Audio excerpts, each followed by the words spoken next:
So at the time, I guess I was, okay, so Six Flags was a weird time. It was, if I'm not mistaken, I had just got, you know,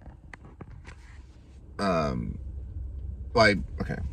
So I was in high school at Richland, who I hung out with a lot of shady characters. I had jet black hair, kind of looked like the John Travolta character in Pulp Fiction. It was like, I was real skinny though, but one of my nicknames was Sid, from this lady. She'd call me Sid, from Sid Vicious. My hair was jet black and it went down to about here, and I wore like a club band, and I had creepers. I didn't get my Doc Martens till way later when I became a Smiths fan. So I went to Richland, and they asked me to leave because I was out of zip code. So I went to Haltom, and then this like Mexican gang wanted to kill me. So because I hung out with this shady character that was kind of, you ever seen, what is the, Tim Roth's, one of Tim Roth's first roles, Made in Britain?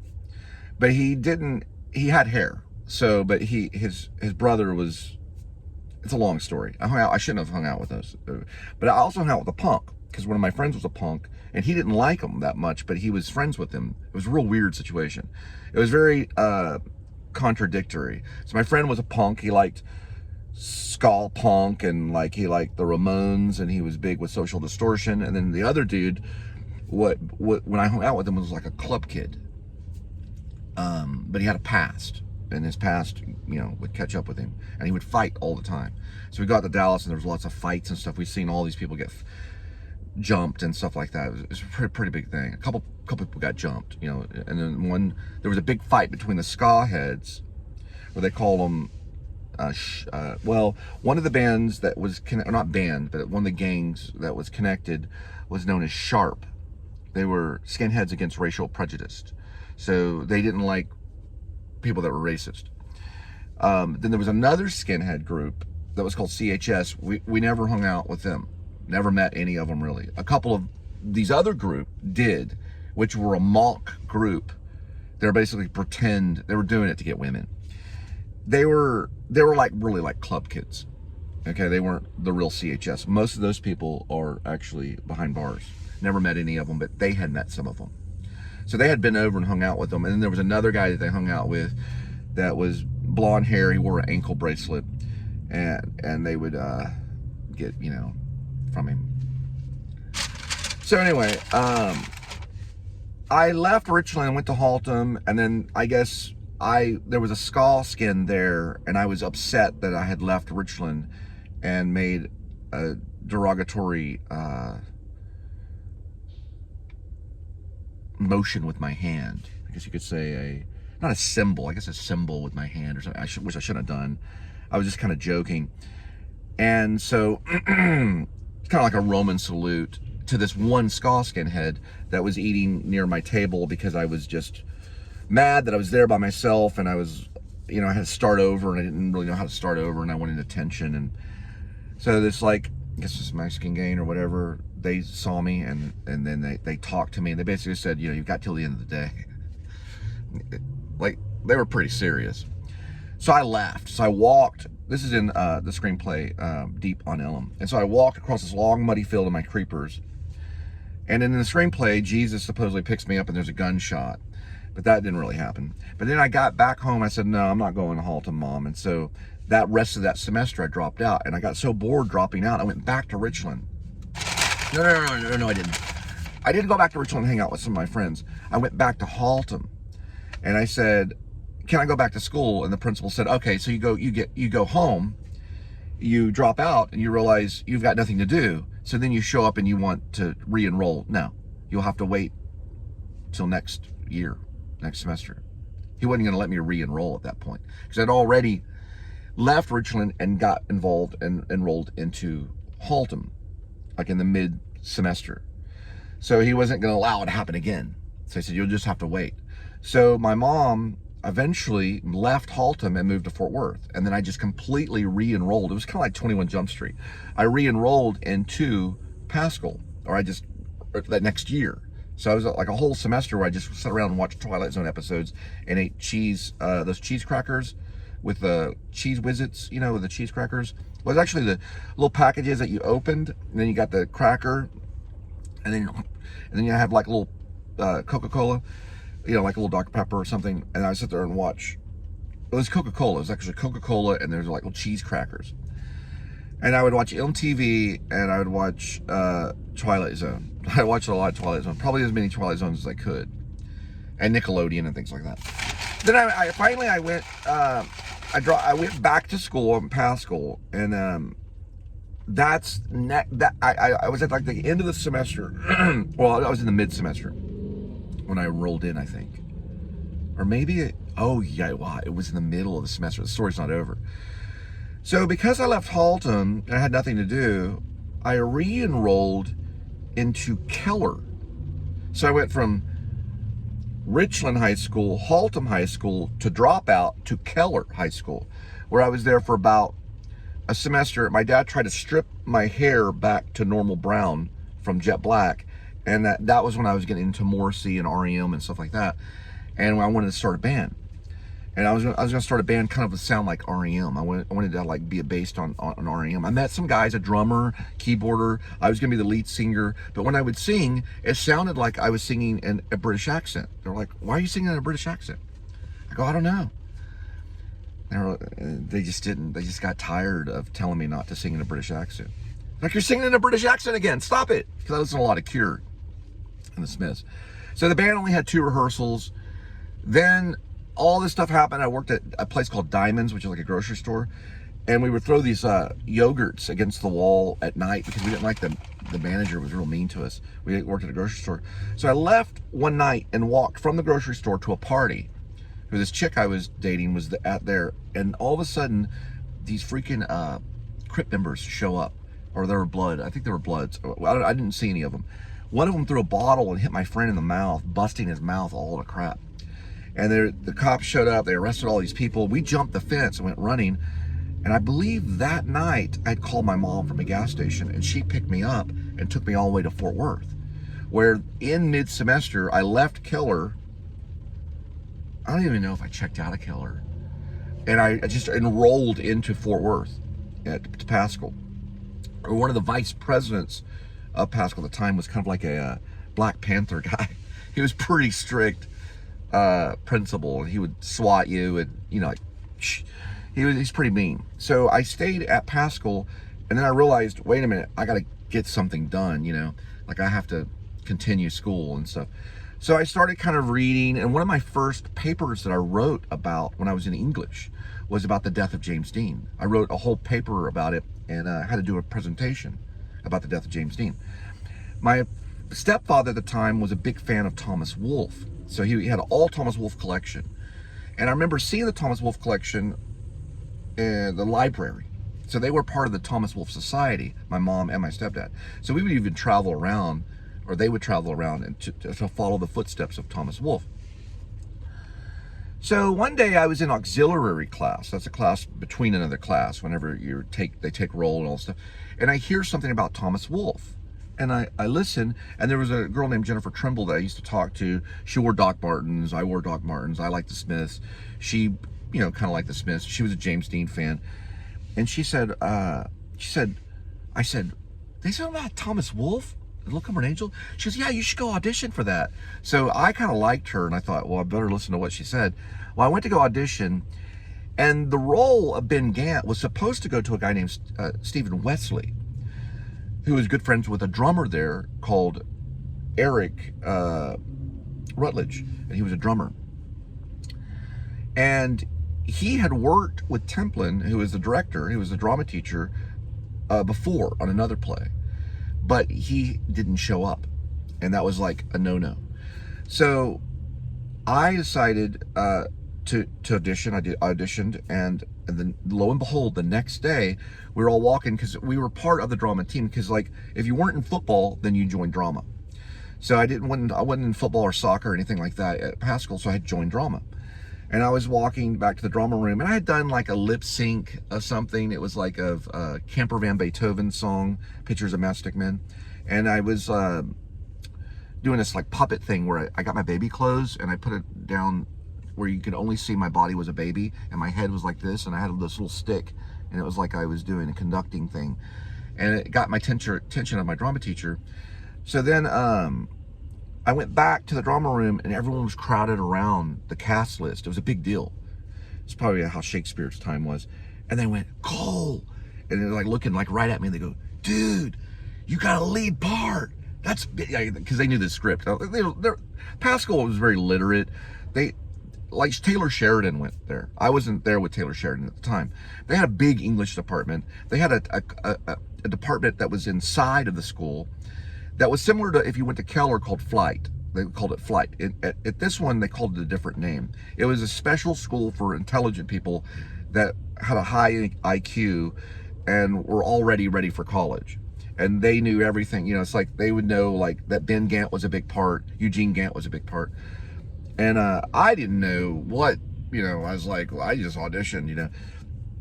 And they're like, dude, that's like a lead role, dude.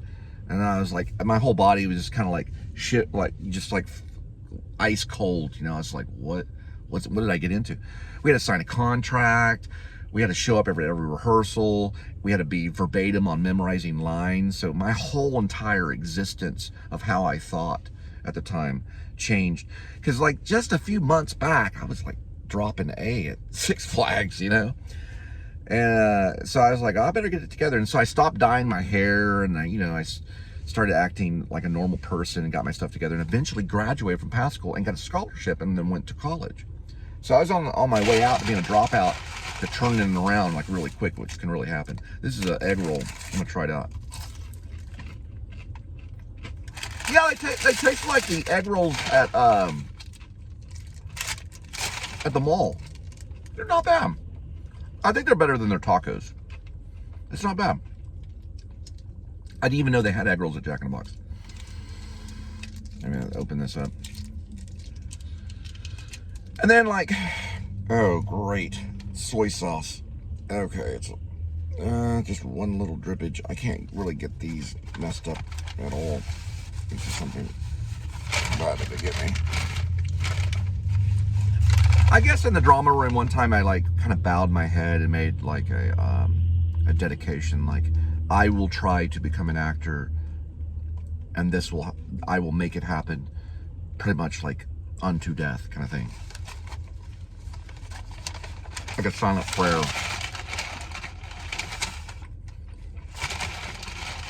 Like this is my calling. Like maybe some people will do it and they're like, I'm gonna go into business, or I'm gonna sell cars for the rest of my life, which is not really, the greatest thing, but, or I'm gonna be a computer geek and help Apple grow as a company, or it's like I will do stage and theater. I did go to New York. I did work off Broadway. I was in the 13th Rep, which was an antique theater. It was a historical theater. I use the word antique when I mean historical. But it was a historical theater that Tennessee Williams had gotten a speak. Tennessee Williams had gone to that theater and then spoke before the public about that all theater starts on a small stage. He said that at the 13th Rep. The lady that started it, I met her. I got to do a reading there. And then I also got to go to the Actor Studio Drama School at the New School University and study and observe at the real Actor Studio. So I got to a high point. But the idea behind acting, if you know anything about it, the soy sauce it goes like everywhere. I recommend probably the sweet and sour sauce, but I don't even get into that right now.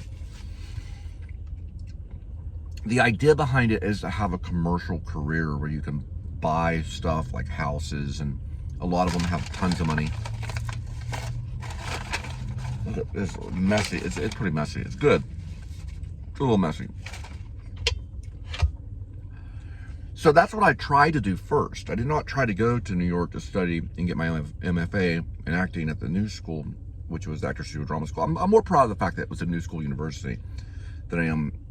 I am proud that it was Actor Studio Drama School. I know nothing about Pace University. I did originally want to go to NYU.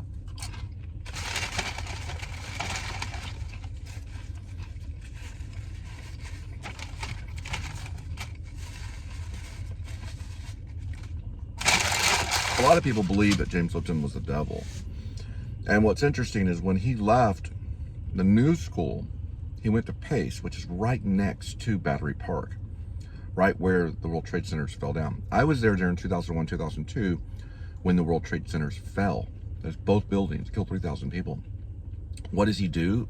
Yet but a few years later, moved the entire program to basically the target area of where terrorism happened. Which, you know, Battery Park basically is where Pace University is. That's what he did. It's supposedly supposed to be the safest area in the United States. It's supposed to be. It's monitored like crazy from above, from around. But New York is a target. I know that for sure. So I didn't leave immediately after the World Trade Center fell. I was still at the program. I had Bob Lavelle, who has passed away. Kemp passed away too. She was also the teacher of Bradley Cooper. There was also other teachers that we shared. Bradley and I shared a teacher, Teva, who was a dancer. She also taught Alexander, which is the art of Alexander technique, which comes from Australia. It's supposed to help you with the voice. So we both shared that teacher. She even helped train him while he was doing the Elephant Man for his thesis, which I thought about doing as well. And if you look at Bradley Cooper doing the Elephant Man on the front page of the program, his profile, at the time my profile was near exact, because my mom saw that program, because I gave out that program, and she goes, "That looks like you, Cole." And I like, strangely enough, it did. But he was playing John Merrick at the time, and I also thought about playing in Egloff's The Swan. So that was a big thing. I thought maybe The Swan, because it was more physical, and I was known as a very physical actor. So it was going to be a fight between the Elephant Man. It probably would have been the Elephant Man or the Swan, which does have some good scenes. Now, if you know anything about the Swan, it was done on Broadway or off Broadway, probably off Broadway. If you ever seen, and I always forget his name every time, but have you ever seen Fargo? The guy that smokes cigarettes in it, and he has like blonde, it's like bleached blonde hair, and he has a weird kind of accent, and he's the one that ends up, he's the last villain that gets killed on the ice, or he doesn't get killed, he actually gets shot. That's right, he gets shot. He gets shot by Frances McDormand's character. I cannot think of his name. He did The Swan, I believe, on Off-Broadway. He's a really good actor. I thought about maybe considering him for Jed Wilson, although he'd be older. In my mind, I'm always stuck in the age of the actor from that movie. He'd be older now. Jed Wilson's maybe a little bit younger character. That's a story I'm working on. Anyway, getting to my point, and I'll be posting this today. It'll be a daily vlog on December 7th. It's kind of the story of how I got involved in theater and maybe YouTube eventually. So, okay, so we got all of that, blah, blah, blah. Okay, so yeah, going all the way back. So before when it comes to the Actor Studio Drama School, which is still around, when James Lipton had started it, because he started the program, that was my number one choice for MFA program, because I was graduating from UNT. I already went to Wesleyan for a few years, and I was transferred my credits over to UNT, and I thought, okay, let's go for the MFA program at the Actor Studio Drama School at the New School University. Auditioned at Denton, and I did not get in. I auditioned with the brother of Johnny Whitworth, with Danny, and Johnny Whitworth was AJ in Empire Records. Did not get in, so I thought, okay, I'm gonna go. It's what's going to happen to me. I'm going to stay at UNT. I'm going to become a teacher. I'm going to get my pension, and then I'm going to get old, and that's it. Or I get in my sister's Camaro and I go to Hollywood. So I put everything in my sister's Camaro. I had about maybe $700, but I also had a little bit in savings, and I also had already sent out money to Paradise Gardens in Long Beach, California, which is North Atlantic is Long Beach. Well, it's Long Beach, California, but North Atlantic is the road or the street where Paradise Gardens was, and they already held me a spot. So all I had to do was show up. So I had all my stuff in there, and this is like, I haven't even gotten to the actor studio or anything. I already just graduated. I have my bachelor's. I get to Long Beach, and then this happens and that happens and all this stuff. When you're there, all this stuff's going on. You don't even know it. The next thing I'm on the phone with Diane Salinger, which is basically Hollywood. She was living with Tom Noble at the time. I was like on the phone with Hollywood. That's what happened. And I didn't know it. I didn't know who Diane Salinger really was until she told me about Pee-wee's Big Adventure, which I already knew about Pee-wee's Big Adventure. I was a big fan. I love Pee-wee. So I was thinking, who is Simone? What's Simone? Blah, blah. Just how I was. I was real airheaded. So I show up on Mulholland Drive, this little house that I've been back to before. It's where Tom Noble lived. He won an Oscar for Witness. That was his house. I go in, I sit down and talk to Diane, and she auditions me. And she auditions me with a Kevin Smith Chase and Amy piece, and she thought I was funny. And so she taught me these things about weird, the stuff. So then I show up to her class, and I think my first check, I want to say my first check, I thought it went through. But I was writing checks off of a Chase card. You could write checks off a card. So I was writing her checks, and when she walks up to me, she's like, Cole, your check didn't go through. You're gonna have to work for me. I'm like, oh, really? So I did things for her, like I would scrub things, sandpaper things. Stella Adler did the same thing for her students, because Benicio del Toro, who I met, worked with Stella Adler. So if you couldn't afford to pay, you could do drywall, and she would sit there, you drywall, whatever. She'd sit there and tell you to do work for her, and you could work for her. Diane was the same. So you could like go and tend her garden or go get her stuff at the nearby store. And you could do copies for her, which she didn't like how I did copies because sometimes they weren't straight, but she was like, your work needs to not be shoddy. It has to be lined up.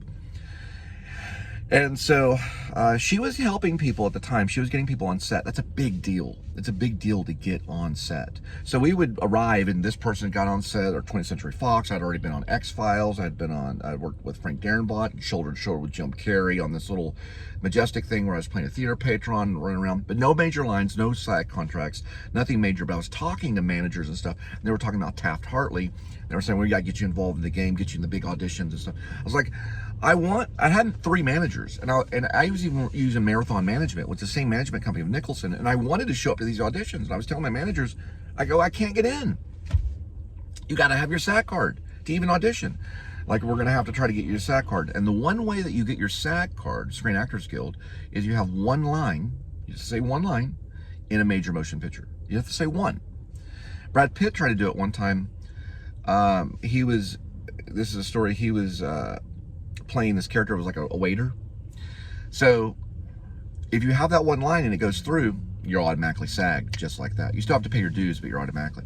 So when he served, he threw a line in, and they were like, cut, and they didn't let him in that quick, but he eventually got in. Anyway, I left town, and so I got to the point, blah, blah, all this stuff, and I'm doing this stuff. Like the Frank Darabont was a big deal. I meet this guy named Drake, who is running this little theater playhouse out in Santa Ana in Orange County. We're doing A House Divided, and I'm playing like a major role in that. He liked me and blah, blah. So he was like, okay, yeah, you could do this and whatever. He did this like little student film called Bum, which got him into AFI. And he was the youngest guy to ever get into AFI and became a major motion director. He hasn't done anything more than 5 years. So he's pulling like a Terrence Malick move or something.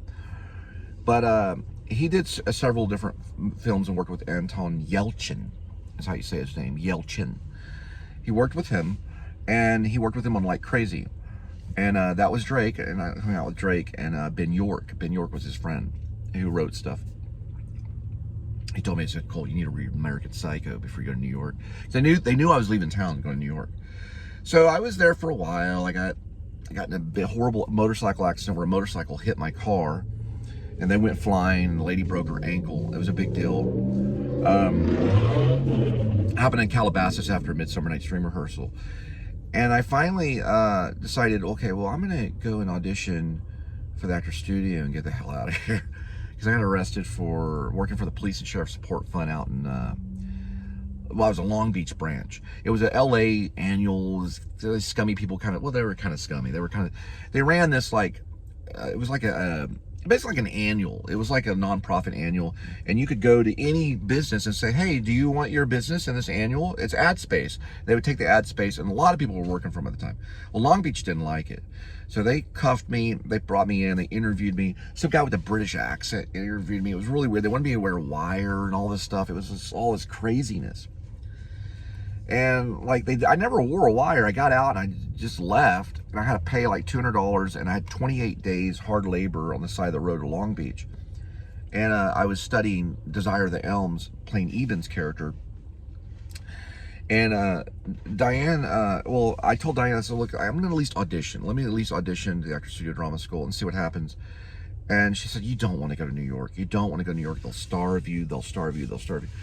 So I started auditioning. I started rehearsing. And I met this lady that was in the class. And she basically was, she was the ex-girlfriend of Sam Kinison. She basically was Sam Kinison's fling for a while. So we auditioned for it. She was a very in tune, emotional actress. She was really nice to Lipton too. After the rehearsal, I mean, after the audition, she goes, "Oh, I love Inside the Actor Studio. I love Bravo's Inside the Actor Studio," which ran for a long time and won many. Actually, I did some research. It won one Emmy. It was nominated 8 or 10 times, but it did win an Emmy. So it won one. It won an Emmy. There were rumors that it won 8 Emmys, but it actually won one Emmy. I'm still getting all this facts straight. Anyway, I auditioned with her, and I remember I was very nervous before the audition. So we were allowed to basically, I gotta sum it up. We were allowed to relax before the audition. So I laid down and relaxed, which was weird because I think I do some, I knew I needed to relax. And I started hearing kind of like these ghosts, because this is Actor Studio West, which I think might be haunted. There's an adjacent building. So there's a building where the stage is, which is like on a hill on Sunset Boulevard. Then there's an adjacent building. It might be haunted. Because I was hearing like James Dean and like this lady talking, all this weird stuff. Weird things happened to me at that audition. So I went into the the main stage. You couldn't see Lipton. You never could see him until he came into the light. So you looked out and the lights were just where you couldn't see anybody, and you're like, okay, someone's out there. And then we started the audition, and usually in an audition, you know, I'm not the best auditioner, but in this one I really kind of got into it, and all of a sudden the face, because what's her name? Diane Salinger taught me this thing of isolating faces. You can morph faces. All of a sudden, I see this actress, her face turned into my sister's face for a minute. And like, that's how I reacted. And I heard Lipton laugh. I heard James Lipton laugh because it was like magic. And then I got back into the scene again, you know, back into acting, you know, but what that did was it took me out of acting and it brought me somewhere, and he saw that. So it can happen. And so it startles you. And this was a Stella Adler thing. He studied with Stella Adler. Lipton did. So when it happens, it scares you. And so she's telling me in the scene, which is Desire Under the Elms, she's telling me that the baby had been suffocated. This was Eben's child. And, you know, that would scare you, you know.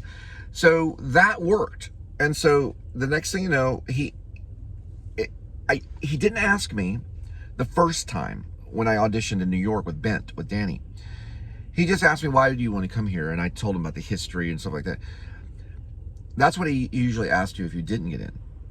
But what he asked me this time was, he said, are you prepared to spend your next 3 years of your life training at the Actor Studio? That's what he said. And so I said, well, I wouldn't be here if I wasn't. Yeah, I wouldn't be auditioning. Which I really kind of wasn't. That's the thing is, I wanted it to get more of a career thing going. But I didn't have any money, and I thought, well, maybe this will at least land me a really good audition in New York, and I could just fly there, get out of town. So I said, yeah, okay. So I got the letter, and it said yes, and I just dropped the letter, and I thought, oh crap, now I got to go to New York. So I threw almost everything away, put a lot of stuff in my car, drove my car underneath a hotel. It was like a hotel in Long Beach, and told my mom, look, all my belongings, everything I have is in the Camaro. I'm going to the Actor Studio and to New York. And when I arrived there was probably maybe 20 or 30 other, or at least maybe, I'd say about 10, maybe less than that. Maybe like, no, yeah, it was less than that. I would say there was about 3 or 4 other LA actors that had landed the same route. Because if he knew there was an actor in Los Angeles, at least Hollywood, living there. With Lipton, I'll tell you one thing. He's passed away, but rest in peace. He was big on location. So if you were, one thing he asked me when I first auditioned in New York, and I was living in Denton, the one thing he asked me, he said, "Are you living in New York?" at the time. I said, "No, I haven't got a place here yet, but I have a friend that does, blah, blah." So that was one thing when I heard him say that in the New York one, I thought, okay, I didn't get in, and I didn't. LA, he knew at that point because of the resume, he knew I was living there. But he was thinking, I think he was thinking, this place is going to kill you. And so I probably thought I would probably get in because I was already kind of wrapped up in some stuff, But anyway, that's what went down, and it was, and the MFA thing, I don't know anything about. I don't know if those guys became professors. I don't know anything. But I do know that Kemp has passed away. That was the teacher. I think her name was Elizabeth Kemp or something like that. That was a teacher of Bradley Cooper. That was the big acting teacher. She's passed away. Bob Lavelle has passed away. Both of them by cancer. And Lipton has passed away. James Lipton's passed away by cancer too, which was bladder cancer. I don't know about Teva. I don't know where she's at. She was one of the movement teachers. And then there's several voice teachers. There was a few voice teachers, stuff like that. To be honest, this is what the weirdest thing about all of it. I had a roommate for a couple of weeks named Blake Staples, who became a Hollywood stuntman. He is the only one out of the entire group of people that were there at the school. It's kind of a school of scandal a little bit. He is the only one that I've had any communication with, which was through a Facebook Messenger, for the entire time. Although I did see, and this is true, Colette Johnson, I think was her name, she was a playwright. I did see that she's a professor. So she's a professor in playwriting, and she was studying playwriting at the time. They did get their MFAs. I don't know about Blake. I don't think Blake left the program. But usually when you get your MFA, you usually end up probably faculty. So, and I was thinking about SMU, and I was thinking about some other places. NYU was always one of my first choices, because probably what I would have done if I would have gone NYU, or just mustered it up and said, okay, let's just go to NYU and blah, blah, is I probably would have started with acting with Tish and then just try to transfer into the film department is probably what I would have done. Either film acting emphasis or probably just studying film.